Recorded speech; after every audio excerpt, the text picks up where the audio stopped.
তোর আছে কি? লিখেছেন সোয়া রাফা। পর্ব সংখ্যা 18। তারপর এলো সেই বৃষ্টির স্নাত পহেলিকার রাত, যেদিন প্রথমবারের মতো উজ্জীবিত এক শিহরণ বুকে নিয়ে প্রিয়সীকে আলিঙ্গন করেছিল ইয়াস। অনেকটা অদ্ভুতভাবেই ভাসিয়ে নিয়ে গিয়েছিল প্রণয় নামক অনুভবের রলোচ্ছ্বাসে। সেদিন সন্ধ্যা থেকে বৃষ্টি হচ্ছিল খুব। কলেজ থেকে ফিরে ক্লান্ত পিশিলা এদিক ওদিক তাকায়নি আর। বাইরের জামা কাপড় ছেড়ে একটা পাতলা নরম ট্যান টপ গায়ে চড়িয়ে শরীর ছেড়ে দিয়েছিল বিছানায়। ক্লান্ত শরীর পাট করা নরম বিছানায়, আর বাইরের অবিরাম বৃষ্টির ছন্দে ঘুমে কাদা হয়ে গিয়েছিল এক নিমিষে। তারপর আর হুঁশ ছিল না। মাঝরাতে হঠাৎ প্রকাণ্ড এক বজ্রপাতের শব্দে টন্ডা কেটে গিয়েছিল পেসিলার। নিবু নিবু দৃষ্টি খুলে চারিদিকটা খেয়াল করে আবারও ঘুমিয়ে পড়ল সে। ঘুমের মাঝেই অনুভব করল এক প্রশস্ত নিরাবরণ শরীর গা ঘেঁষে শুয়ে আছে ওর। প্রশস্ত সেই শরীরের উষ্ণতায় অজানা এক শিহরণ বয়ে গেল সর্বাঙ্গে। নড়ে চড়ে উঠল পিসিলা। তখনই টের পেল লোকটার শীতল রুক্ষ হাতখানি ওর নির্মেদ বাঁকানো কোমর ছাপিয়ে কোমল তুল তুলে উদরে গিয়ে ঠেকেছে। আঙুলগুলো দেবে গিয়েছে নমনীয় ত্বকে। ঘটনার আকস্মিকতায় জমে বরফের মতো শক্ত হয়ে গেল পিসিলার শরীর। ঠোঁট দুটো তীর তীর করে কাঁপছে ওর, সেই সাথে কাঁপছে ঘন পাপড়িতে ঢাকা চোখের পাতাও। পিসিলাকে হঠাৎ এভাবে জমে যেতে দেখে লোকটা আরও শক্ত করে পেঁচিয়ে ধরল ওকে। আচানক হাঁচকা টান মেরে ছোট্ট তুল তুলে শরীরটা এনে ফেলল নিজের ইস্পাত কঠিন বুকের ওপর। এতক্ষণে টন্ডা ভাব পুরোপুরি ছুটে গেল পিসিলার। সংবিদ ফিরে পেতেই লোকটার বুকের মধ্য থেকে সরে আসার পায়তারায় ধরফড় করে উঠল মেয়েটা।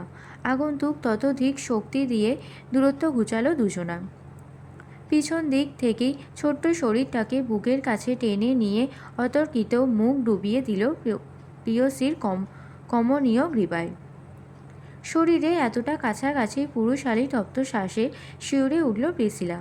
অনুভব করল প্রিয়ার ঠোঁটের কোণে আবদ্ধ প্ল্যাটিনামের এক জোড়া শীতল গোলাকার রিং ক্রমাগত ঘুরপাক খাচ্ছে তার গলার খাঁজে।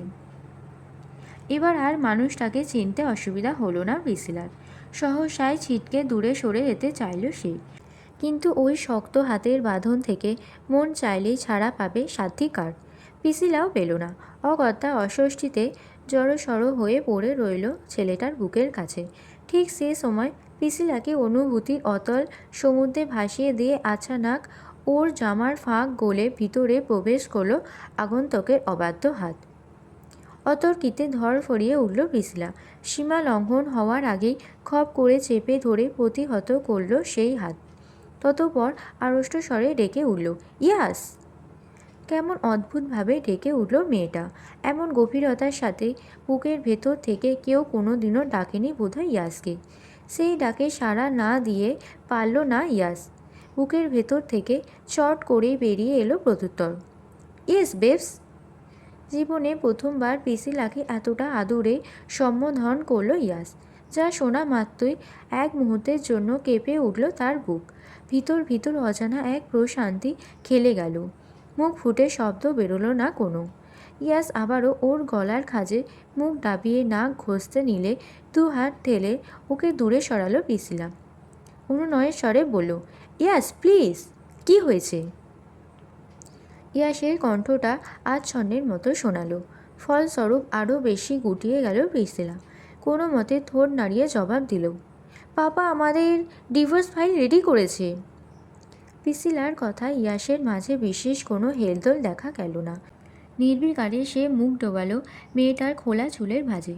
লম্বা শ্বাস টেনে মুখ দাবানো অবস্থাতেই অস্পষ্ট স্বরে জবাব দিল, পাপাকে নিষেধ কর। আমার কথা শুনবে বলে তোমার মনে হয়? বাবার জিত সম্বন্ধে জানো না তুমি? তুই আমাকে ছাড়া থাকতে পারবি কি না সেটা আগে বল। এবারে পুরোপুরি স্তব্ধ হয়ে গেল প্রিসিলা। মনের সঙ্গে বাঘ বিতণ্ডায় পেরে উঠল না কিছুতেই। বেহায়া মনটা বারবার সেই ইয়াসের জন্যই উচাটন হয়, অথচ মস্তিষ্ক বলে এই ছেলেটাকে বিশ্বাস করতে নেই। অহংকারী ছেলেটা আজ নিজে এসে আত্মসমর্পণ করেছে। কি করে ফেরাবে ও তাকে? ভাবনার অতলে নিমিষেই তলিয়ে গেল মেয়েটা। দ্বিধাদ্বন্দ্বের যাতাকলে পিষ্ট হলো অনুভূতি। দুজনকে ঘিরে ধরল অসহনীয় এক নৈশব্দ। ততপর সেই শব্দের মৌনতা ভেঙে আচানক কথা বলে উঠল ইয়াস। একই ভঙ্গিতে শুয়ে থেকে পিসিলা জাপ রানী কপলে আলতো করে নাক ঘষে দিয়ে আচ্ছন্নের মতো আওড়ালো, আমি তোকে ছাড়া থাকতে পারবো না। I can't even fucking surprise. তুমি এখানে কিভাবে এসেছো ইয়াস? দরজা তো লাগানো। ইয়াসের মুখ থেকে নিশ্চিত হওয়া ওই গভীর স্বীকারোক্তিটুকু শুনেছি কি শুনিনি তার আগে আচানক ঘুরে তাকিয়ে প্রশ্নটা করল প্রিসিলা। এতক্ষণ ইয়াসের পাগল করা পর্শে কেমন যেন গুলিয়ে যাচ্ছিল সব। নারী দেহে সুপ্ত অনুভূতিরা মাথা ছাড়া দিতেই খেই হারিয়েছিল Priscilla.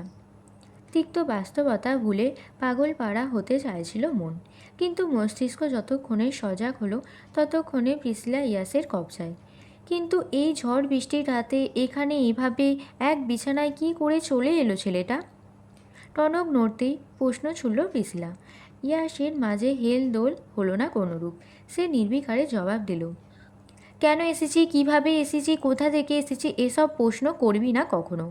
When I cuddle into in bed, just cuddle me back.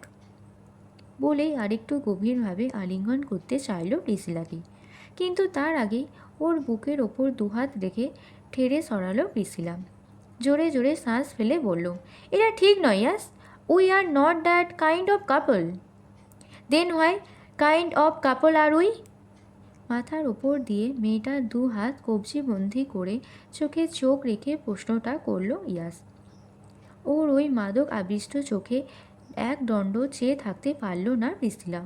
বুকের ভেতর তুফান বয়ে যাচ্ছে তার, ঢিপ ঢিপ করছে হৃদয়। ইয়াস স্পষ্ট দেখতে পাচ্ছে রমণীর ধনুকের মতো বাঁকানো বুকের ওঠানামা। ইয়াসের সেই তির্যক লক্ষ্য ভেদ করে আবারও নড়ে চড়ে উঠল প্রিসিলা। ভয়াক্ত কণ্ঠে আওড়ালো, কি শুরু করলে তুমি? এখনও তো কিছুই করিনি। পাপা কিন্তু রেগে আছে অনেক, তোমাকে এই মুহূর্তে এভাবে দেখে ফেললে। বাক্য সম্পন্ন করতে পারল না প্রিসিলা। তার আগেই ঠোঁটের ওপর আঙুল দাবিয়ে নিঃশব্দে থামিয়ে দিল ইয়াস ওকে। সিসি আওড়ালো, কি চাস?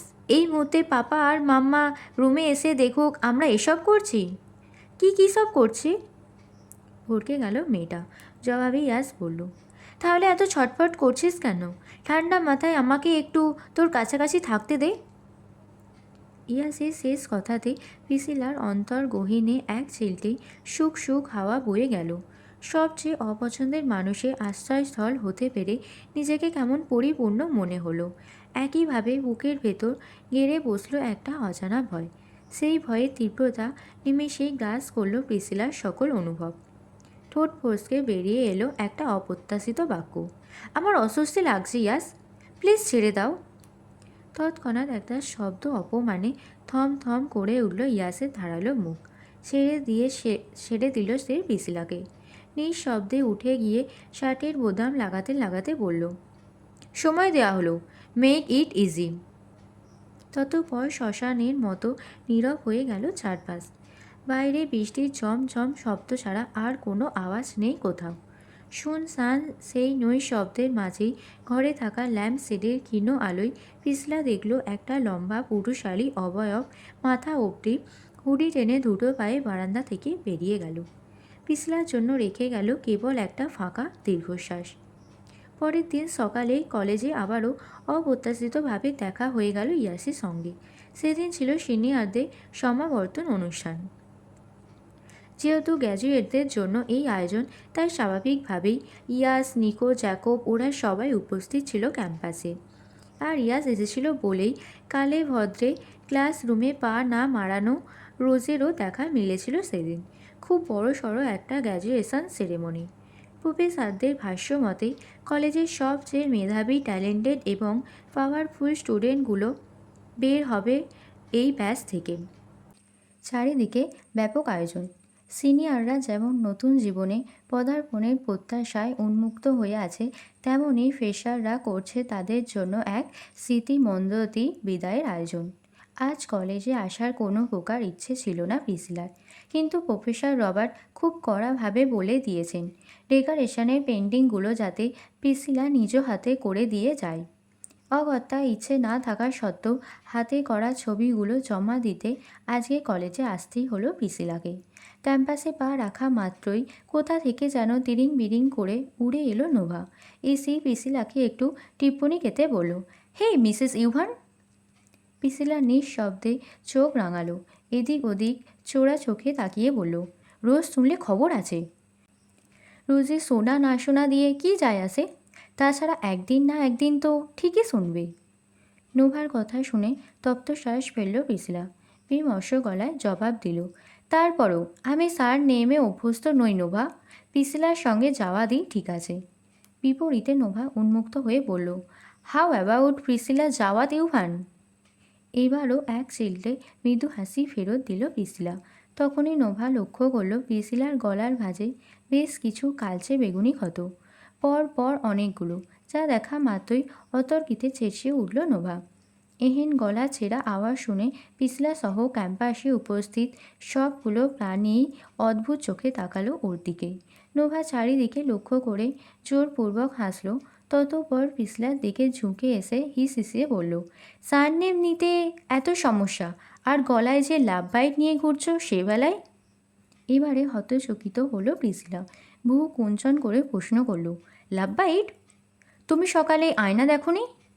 জোরে জোরে মাথা নাড়ালো মেয়েটা, জবাব দিল, তাড়াহুড়োয় সময় পায়নি। পিসলার কথা শুনে ওকে ইঙ্গিতপূর্ণ ধাক্কা দিয়ে গদগদ হয়ে নোভা বলল, আমার না ফ্যান্টাসি হচ্ছে খুব। কাল রাতে ইয়াস বুঝি খুব রুড ছিল? Is he too much dominant? নোভার কথায় শুনে ঝাঁঝা করে উঠল পিসিলার কান দুটো।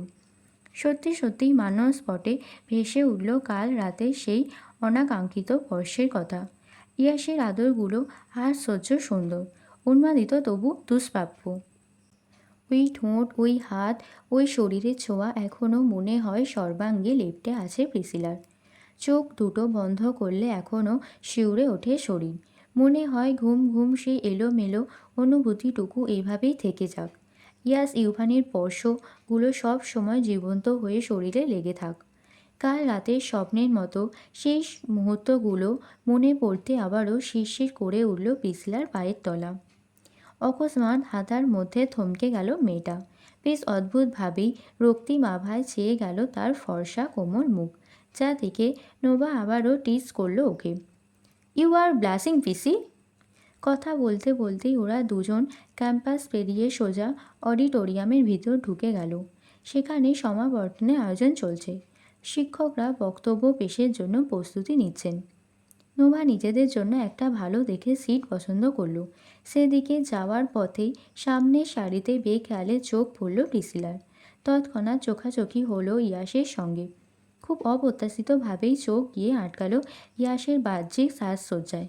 যেই ছেলে সাদা কালো হুডির বাইরে গিয়ে কোনো দিন একটা হ্যাট অবধি পরেনি, তার গায়ে আজ কালো গাউন, গাউনের ওপর রঙিন হুড, মাথায় চৌকো ক্যাপ, ক্যাবের সঙ্গে ঝুলে আছে রং বাহারি টার্সেল। দেখতে সত্যি আজ ভীষণ সিদ্ধ লাগছে। নিকো সহ আরও অন্যান্য টিম মেম্বারদের সঙ্গে দাঁড়িয়ে আছে ছেলেটা। কিছু একটা নিয়ে আলাপ চারিতায় ব্যস্ত ছিল এতক্ষণ। হঠাৎ পেসিলা চোখে চোখ পড়তেই নরম হয়ে গেল তার দৃষ্টি। এত ভিড়ের মাঝেও তাকিয়ে রইল আবিষ্ট নয়নে।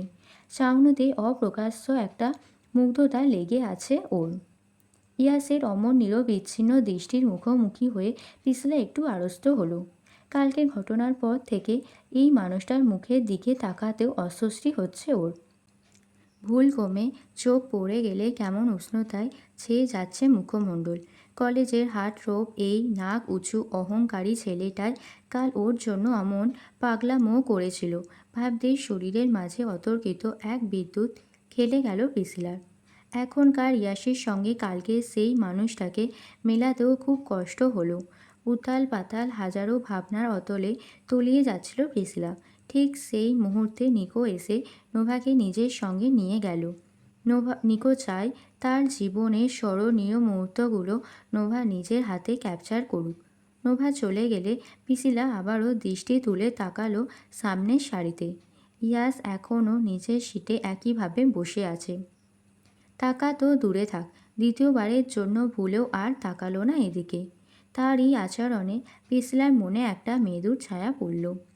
অভিমানী মনটা আবারও নেতিবাচক ইঙ্গিত দিতে শুরু করলো। এই ক্যাম্পাসে সবাই জানে ইয়াস পিসিলা সম্পর্কে ভাই বোন হলেও তারা একে অপরের প্রতিপক্ষ। তার মানে কি নিজের অহমিকাকে জাহির করার জন্য ইয়াসের এই বৈরী রূপ? সবার সামনে ছোট করতে চায় সে পিসিলাকে। সে দিনের সমগ্র প্রোগ্রামটা ভারী বিষণ্ণ মন নিয়ে কাটিয়ে দিল পিসিলা। হাজার ভাবনায় বিভোর হয়ে সকাল গড়িয়ে দুপুর হলো। অনুষ্ঠানের পরে ইয়াসকেও আর খুঁজে পাওয়া গেল না কোথাও। তবে কলেজ থেকে বাড়ি ফেরার আগে একটা চমৎকার ঘটনা ঘটল পিসিলার সঙ্গে। অনিদ্য এক দুপুর, চারিদিকে চমৎকার সোনা রঙা রোদ, বাতাসে বুনো ফুলের সুবাস। ক্যাম্পাস থেকে বেরোতেই এক ঝাপসা হিমেল হাওয়া হুড়মুড়িয়ে আছড়ে পড়ল পিসিলার চোখ মুখে। বাতাসের দাপটে এক মুহূর্তের জন্য চোখ খিচে বন্ধ করে নিল সে। আর চোখ খুলতেই দেখল সামনে হাস্যোজ্জ্বল মুখ নিয়ে দাঁড়িয়ে আছে প্রফেসর রবার্ট। লম্বা চওড়া সুদর্শন মার্জিত স্বভাবের এই প্রফেসরটি ক্যাম্পাসে নতুন। পিসিলারদের ডিপার্টমেন্টের সবচেয়ে ভালো আর্টিস্ট তিনি।